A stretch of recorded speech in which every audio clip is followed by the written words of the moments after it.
Hello, good afternoon and welcome to the Midday News on 3FM 92.7. My name is Beatrice Adu. The news is also live on Kasmi 107.1 FM and across the world at renews.com. Coming up in the next 30 minutes. Minority NDC demands an independent probe into distribution of contaminated rice to schools. Also coming up on the program, more than 300 enrolled nurses due for posting left stranded. We'll tell you why. And much later on the program, and in this package, Teachers and Educational Workers Union begin an indefinite nationwide strike over conditions of service.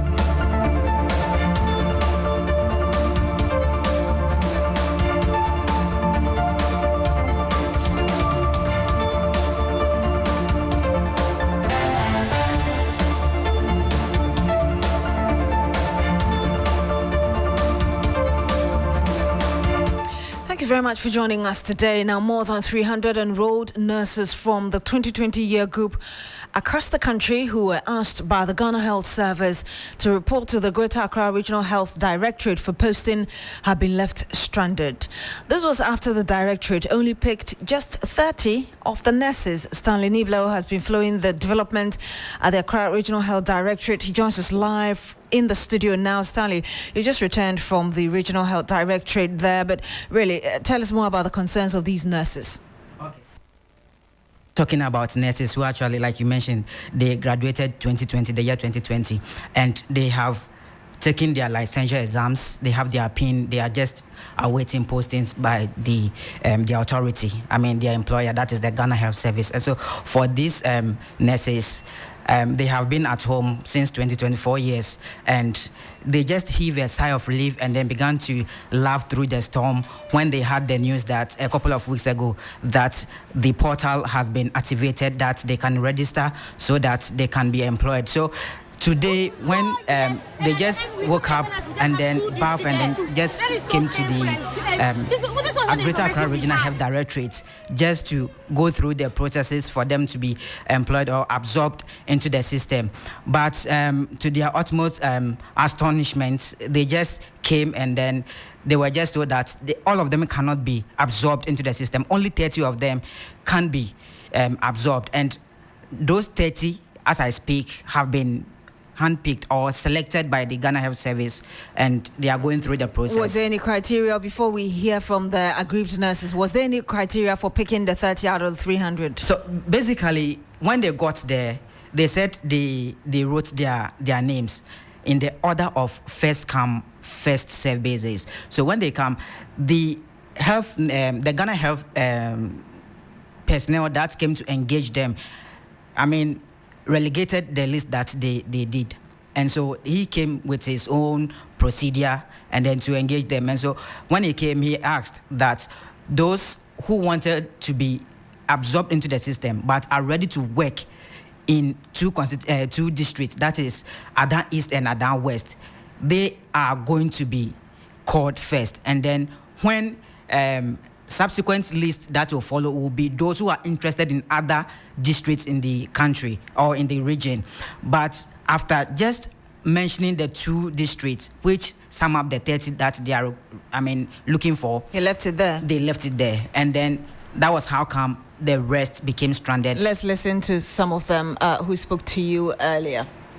It was last week that we had a message containing our posting that we should submit our documents into the health director for further posting and then placement. So the date was stated on 18th and then 19th. So we decided, we slept here last night. I came around 12. So we were giving numbers. I was number 53 on the list. So this morning we were there when one of the members from the health directorate came and then queue us. So when he called us and we came, he didn't even use the list.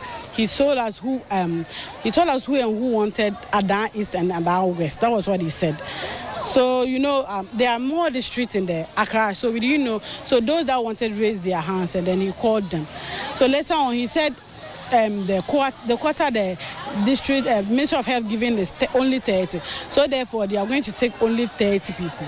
So he called some of them and then they came. So when they came, Ada East, he had 25, and then Ada West, he had 5.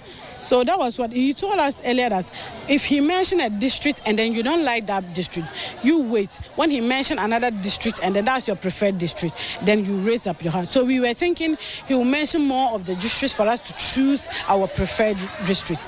So later on, when he mentioned Ada East and then Ada West, that was how he ended it and said he had his 30 members posting to Ada East and Ada West. So there are quite an interesting development there, but briefly, Stanley, before you go, has there been any response from the Health Directorate?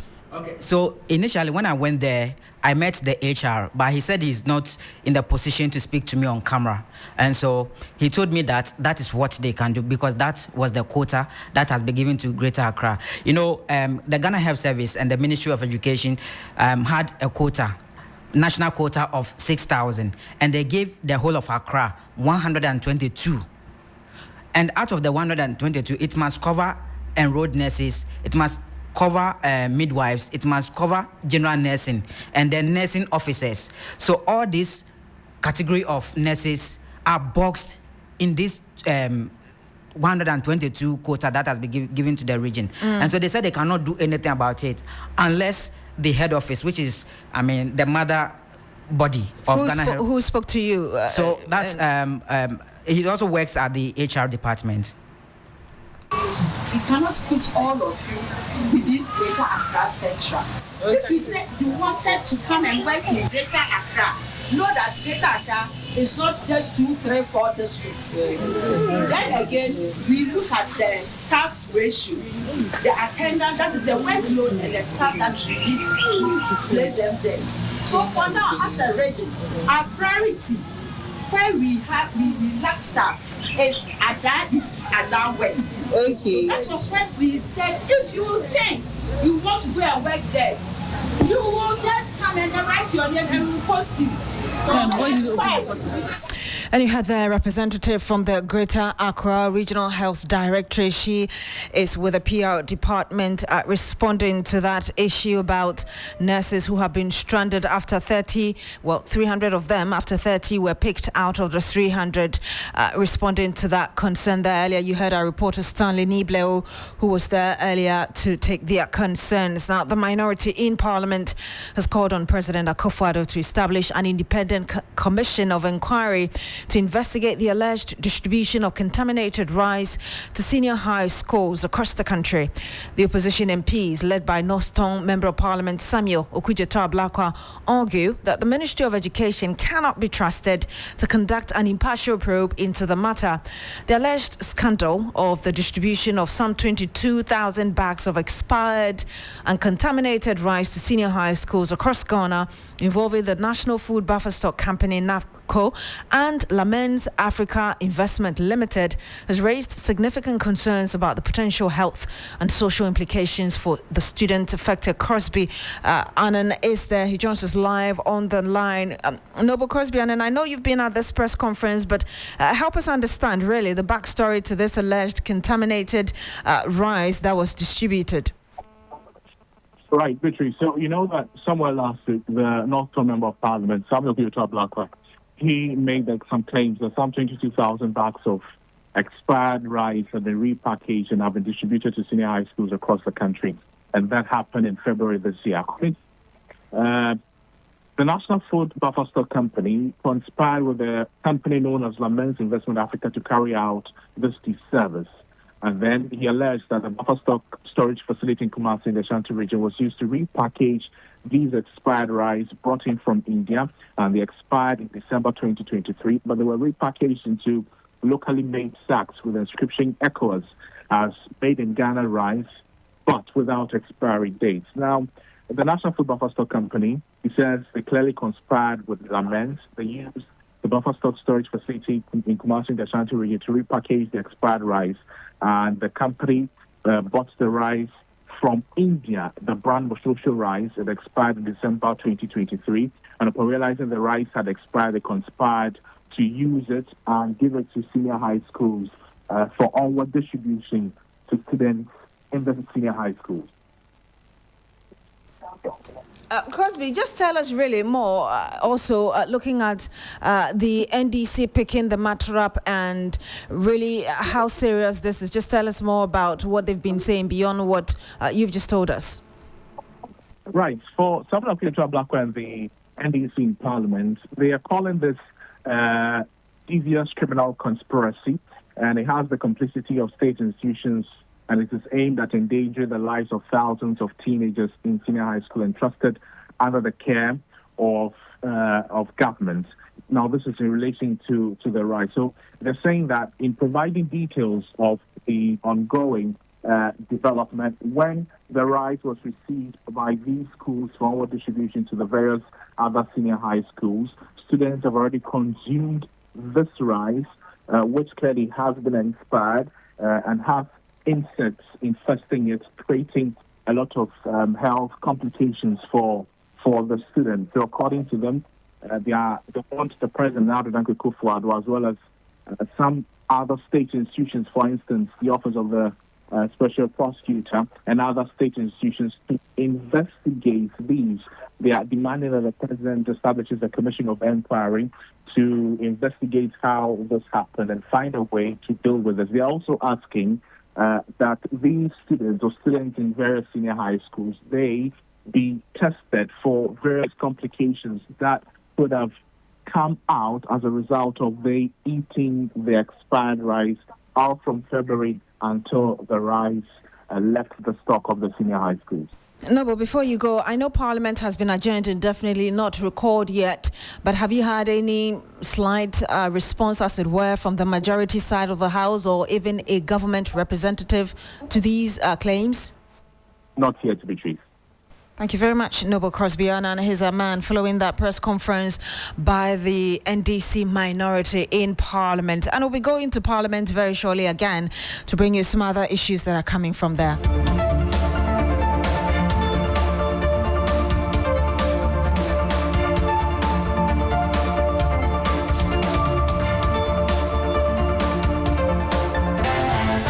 Now, ahead of going back to Parliament, the members of the Teachers and Educational Workers Union of the Trades Union Congress, TUC, began an indefinite nationwide strike effective today. TEU members are unhappy over the prolonged delay in concluding, signing and implementing revised conditions of service for workers. The strike comes despite a request by the National Labour Commission for the union to hold on pending a scheduled meeting with the Commission on Wednesday. The industrial action is expected to affect operations of some institutions under the Ghana Education Service, Ghana Museums and Monument Board, and public technical and universities. King James will be joining us very shortly with some more on this.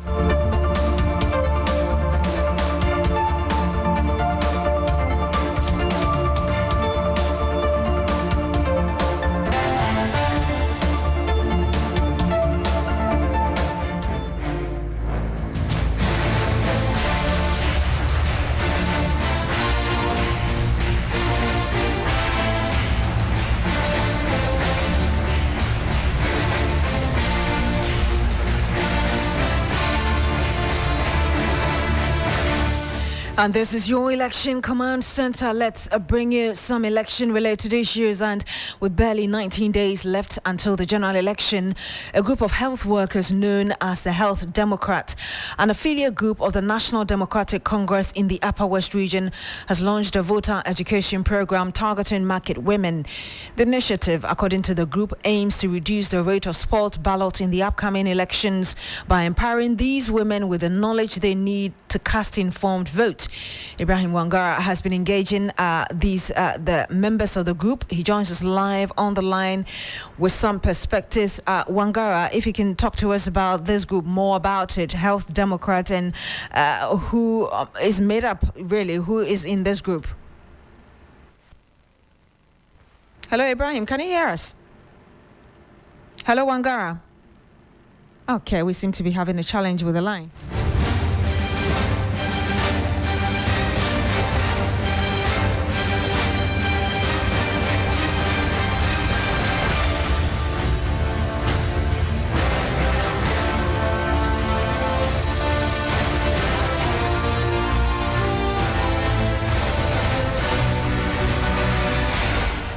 to Ibrahim Wangara shortly, but let's hear the leader of this group who spoke at this event. Over the period, number of spoiled ballots we've had, we see that people are not well educated on this. This is supposed to be done by the NCC. They are doing their best, but I think as a party too, we should also contribute our quota to this. That's why we came out with sample ballot sheets, teach people not just who to vote for, but how to vote. That's the reason why we're here. So you see that on this sample ballot sheet, we have a thumb-printed part of it for JM. We teach them how to vote, how to fold it, and put it into the ballot sheet. So that's our main purpose.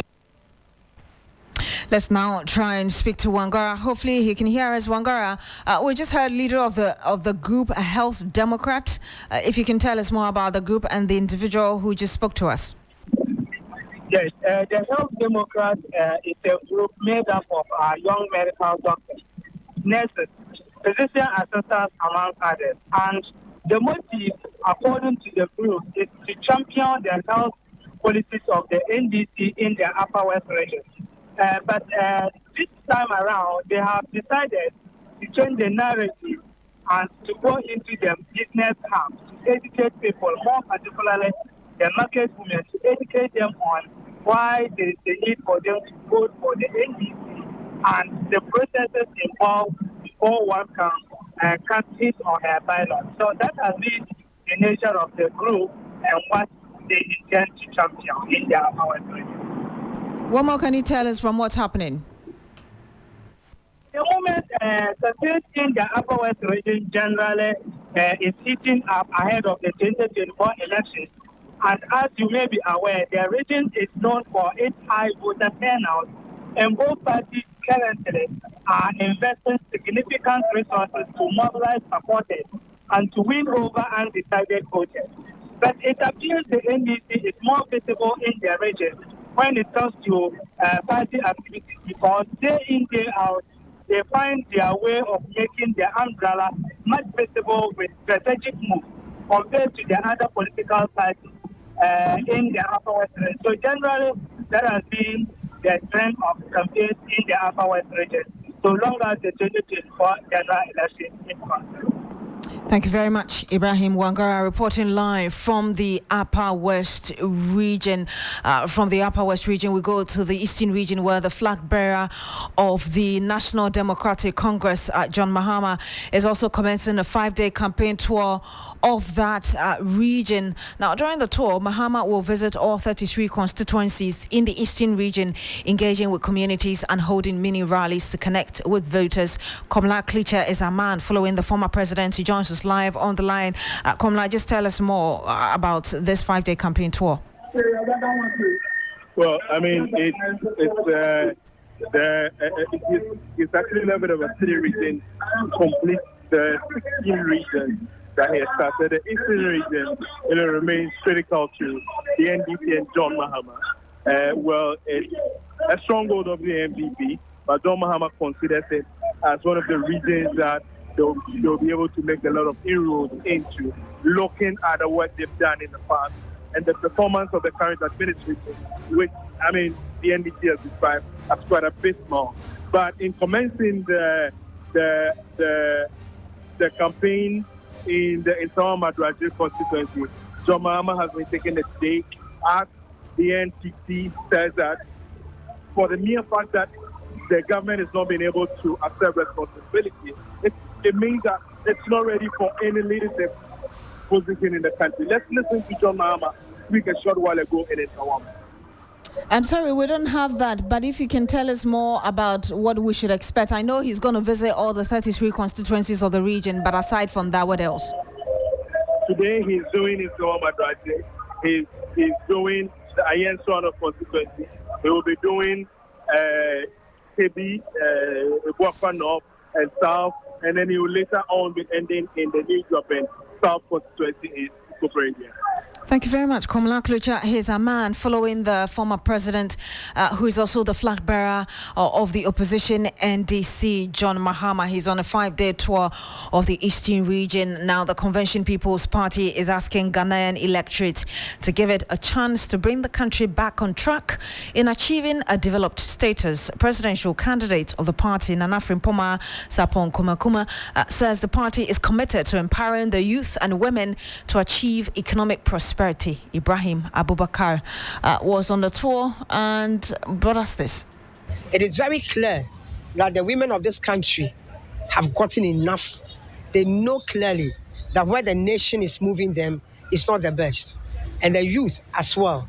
So for us, our policy of the Women's Manifesto, that is focusing on industries, making sure that we bring back the industries to Ghana, because that is what it is.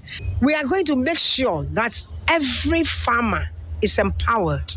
Just as we buy the cocoa, once you plant your produce, whether it is your plantain, your cassava, your okra, AgroSure will buy from you. All these what they call 30% post-harvest losses are going to be a thing of the past under the Convention People's Party. So we are going to use the Ghanaian produce to set up basic systems, industries that would feed us, and then be able to export. This is the Osagyefos Party. This is the Convention People's Party. We are there for the welfare of people. We are there for the developmental agenda of the people. Basic. And that is what we are doing. Number 7, the woman in the middle, the only woman, Obana, she says that was Nana Frimpoma Sapon Kumakuma. She is the presidential candidate of the Convention People's Party. Now, former President John Mahama has raised concerns over those criticizing the recent Supreme Court judgment on the controversial declaration of 4 seats in Parliament as vacant. This comes as many express mixed reactions over the issue and the decision of the court to reverse the decision of the Speaker.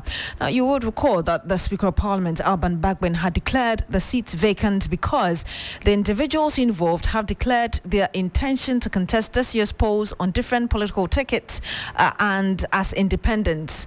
Addressing selected journalists, Mr. Kufuor said that the court was right in its recent decision on the matter. Along the way, criticisms may be hard. When come could have Mr. Say, I am here, and they say, Supreme Court. Yes, it's a say, governs the Constitution is supreme. Ambassador Sana, and she shall enforce the Republic sanity. Constitution, and it's say, but beyond interpretation, and now which has your Constitution and my Supreme Court. Not Supreme Court, no interest and simply. We talk of checks and balances. Some also say separation of powers, and I subscribe to that. Even though we are in different institutions, if yours is not going well, I should be able to tell you to prevent the excesses. However, I urge caution and thoughtfulness regarding some of the criticisms being raised. The Constitution is supreme, and the same Constitution empowers the Supreme Court to interpret disputed clauses or articles in the Constitution. Once the court delivers a ruling, it must be respected. It is important to note that the court does not actively seek cases. Rather, individuals bring matters before it.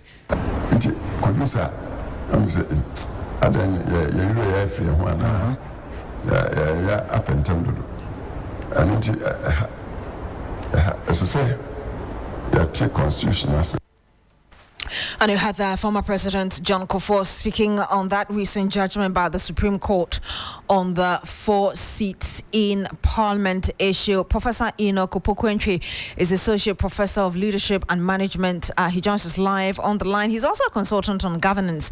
Good afternoon to you, Prof. Thank you so much for joining us.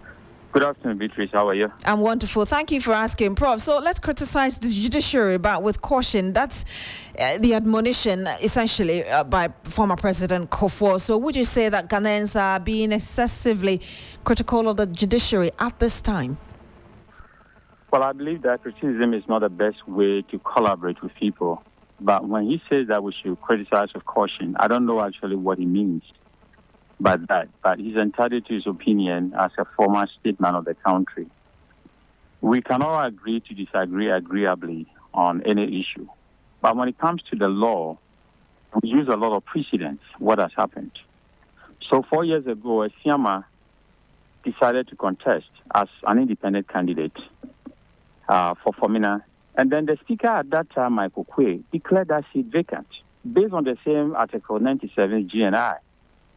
So what happened? What is the difference between what Professor Michael Quay did 4 years ago and the same thing that the current Speaker Bagwin is doing? There's no difference. So if the Supreme Court is saying that the Speaker erred because, based on even the current one, the 5-2 decision making, because the interpretation of 97 GNI pertains to the future, if the candidate is going to contest in the future, but not the current position of that candidate. Well, that is quite interesting. That ruling is quite interesting. So people are entitled to voice their opinion everywhere in the world, in America, in UK, everywhere, in Europe, about the decision of the Supreme Court. But when he says with caution, it means that we are not supposed to be afraid of the judiciary or the executive or the parliament. You know, power actually in every constitution of every country belongs to the people. And the people have vested back that power into these three arms of government. So they are holding the position in trust for the people.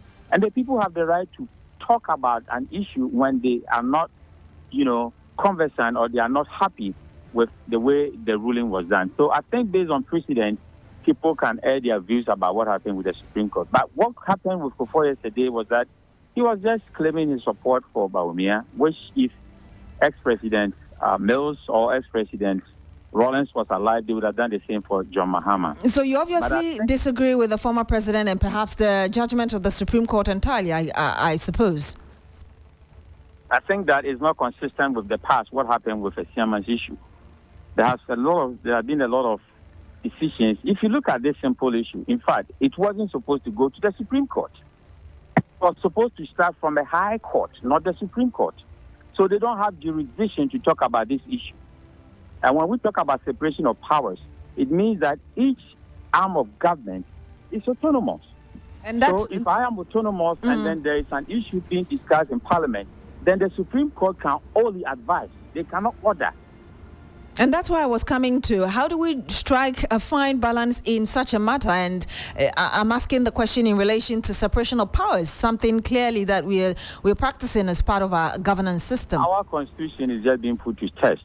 If you pick part of your constitution from the British, the Westminster system, and then the presidential piece from the American system and blend the two without leaving, by leaving your culture out, this is what you get. Throughout, when we returned to constitutional rules since 1992, we've always had a speaker who aligns with the ruling government. So it's kind of yes, a master speaker.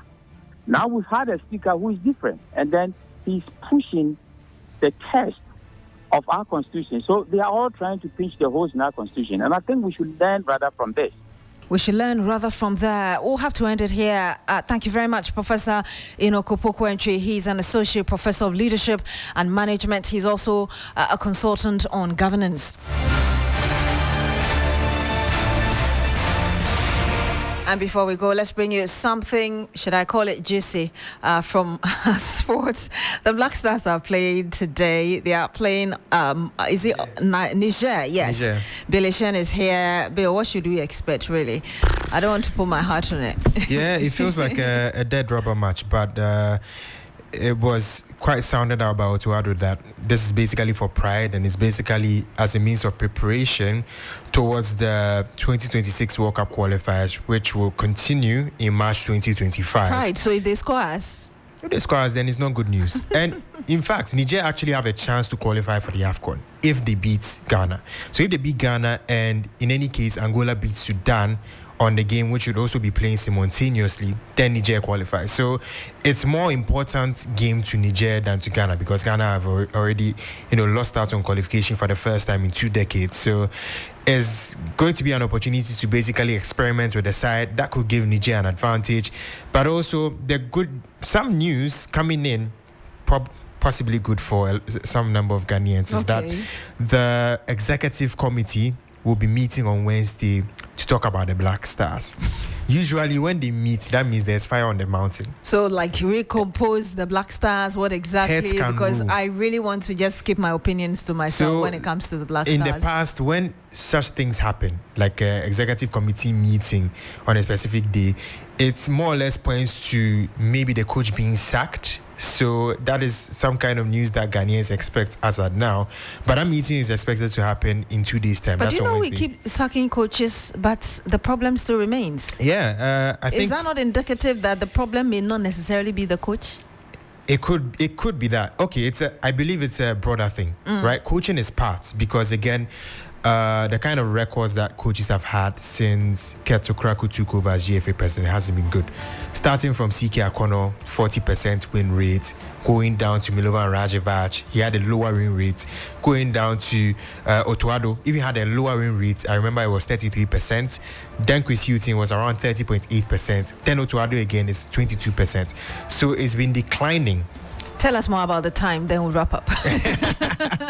It's 4 p.m. and what I've heard so far is that a number of journalists might not come.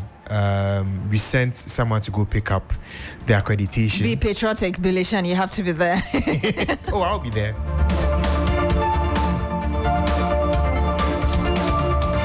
And that's it for the news here on FM 92.7. My name is Beatrice Adu. Thank you so much for joining us today. Log on to shrenews.com for more news. Coming up next is Business Daily with Michael Ogbodu. Stay with us.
And hello there, good afternoon and welcome to Business Daily here on 3FM 92.7. Coming up, Finance Minister urges insurance sector to embrace AI and advanced technologies to promote growth.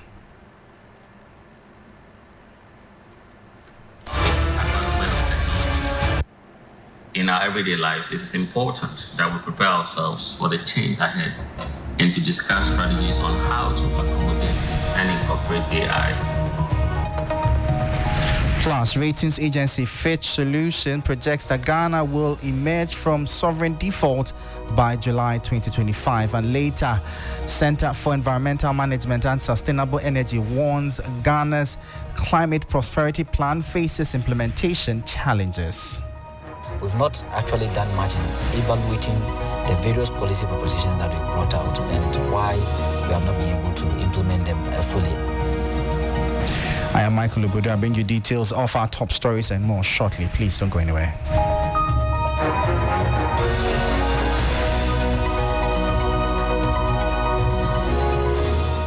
Thank you so much for your time. Straight into our top story. Ratings agency Fitch Solutions has projected that Ghana will emerge from sovereign default by July 2025, driven by progress in the country's external debt restructuring efforts. Fitch expects Ghana to complete the external debt restructuring process by the end of June 2025, while the non-bond debt treatment is anticipated to be finalized by the close of 2024. The UK-based firm shared these insights during a webinar on debt restructuring in Ghana, Zambia and Ethiopia. Thomas Garrow, Associate Director of Sovereign Ratings for Europe, the Middle East, Africa at Fitch Solutions, noted that Ghana was expected to complete the common framework restructuring by the first half of next year, However, elections could delay the process, which they forecast completion in 2025. In January 2024, Ghana reached an agreement with the Official Creditor Committee on the terms for official debt restructuring. By October 2024, the country had completed a Eurobond exchange, restructuring approximately $14.2 billion in bonds, including participatory debt instruments. The restructuring has reduced Ghana's interest payments by 8% of projected revenue for 2024, 5% for 2025, and 4% for 2026, while the associated haircut represented 6.2% of gross domestic product. And that was the 3 Business News Desk report. Away from that, Minister of Finance, Dr. Mohamed Amin Adam, has urged financial insurance companies to develop strategies that incorporate artificial intelligence and advanced technologies into their operations. According to him, other sectors of the economy have made significant strides in that area, and the insurance sector cannot be left behind. He made these remarks through a representative at the West African Insurance Companies Association 2024 Education Conference in Accra, themed AI and the Future of Insurance in the sub-region. Given the rapid advancement of technology in our everyday lives, it is important that we prepare ourselves for the change ahead and to discuss strategies on how to accommodate and incorporate AI and advanced technologies in our operations to increase productivity and to foster economic growth. And for you in the insurance sector, this is extremely important, looking at the progress that is happening in the other segments of the financial sector. So that was a speech read on behalf of the Minister of Finance, Dr. Mohamed Amin Adam. Meanwhile, speaking at the same event, Acting Commissioner of Insurance, Michael Kofi Ando, also charged insurance companies to adopt strategies that will help them better mitigate risk arising from climate change to ensure sustainability of the insurance sector. Climate change is another global issue that deserves a lot of attention. Even though Sub-Saharan Africa emits very little carbon, it suffers significantly from the physical disasters and other negative impacts of climate change. For the financial sector, which includes insurance, the physical and transitional risk of climate change will continue to impact operations and sustainability. There is an urgent need for insurance companies to find practical strategies to mitigate the risk of climate change. So that was Michael Kofi Ando. He's Acting Commissioner of Insurance at the National Insurance Commission. Ghana has unveiled a bold climate prosperity plan, CPP, aimed at harnessing the potential of climate action to drive economic growth. Presented at COP29 Baku, the plan projects a staggering $76 billion in economic gains through strategic investments in renewable energy, sustainable infrastructure, and climate-resilient policies. Plan aligns with Ghana's updated nationally determined contributions and is designed to accelerate the country's climate goals while simultaneously bolstering economic development. According to the Climate Finance Division of the Finance Ministry, the role of the plan is to create fiscal space and enable Ghana to address climate impacts without compromising growth. Ghana's plan is to significantly expand its renewable energy capacity, particularly through hybrid and floating solar power systems. The Okosombo Net Zero Industrial Park, a $105 million project, will establish Africa's first renewable energy-powered industrial zone. This initiative is expected to attract eco-conscious industries and create over 40,000 jobs. A $100 million Wahoo mobility project aims to position Ghana as a leader in electric vehicle adoption across Africa. Ghana's Climate Prosperity Plan also has an $80 million iTrush program that will revolutionize recycling through decentralization, technology-driven solutions. The CPP has already attracted significant international interest, driven by Ghana's stable political climate and strong commitment to sustainable development. And that was a 3 Business News Desk report. Meanwhile, Executive Director of the Center for Environmental Management and Sustainable Energy, Siemens, SEMSE, Benjamin Nsia, has expressed concerns about the potential implementation challenges of Ghana's Climate Prosperity Plan. Since 2015, we've developed various protocols or various policy frameworks with respect to climate change, but the implementation has been the issue, and there's also inconsistency with respect to government's approach to tackling this particular issue.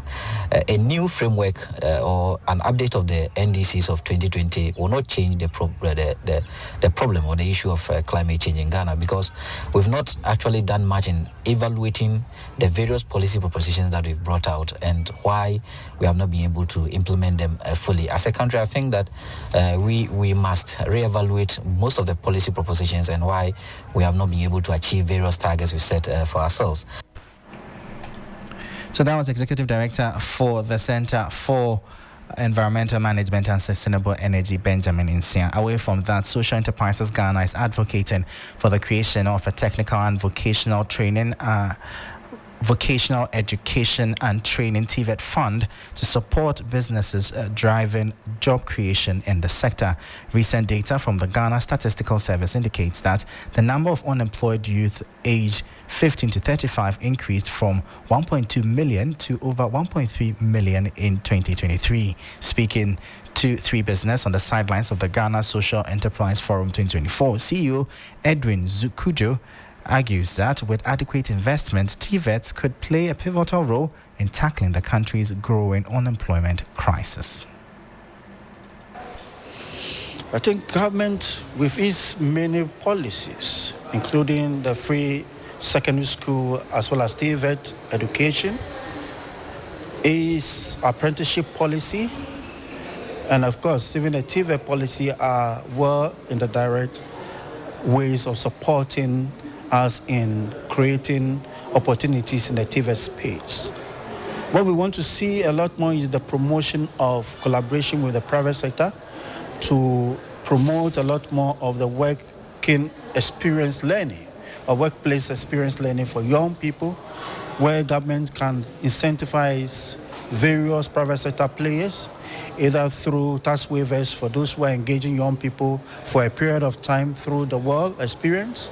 Then, of course, a lot of the infrastructure, equipment, and tools that are needed by private sector organizations to be able to take on young people and employ them. Government needs to work with the private sector in subsidizing a lot of these, providing funds. We call them TVET funds, a fund that is structured to invest into companies that are employing young people with TVET skills.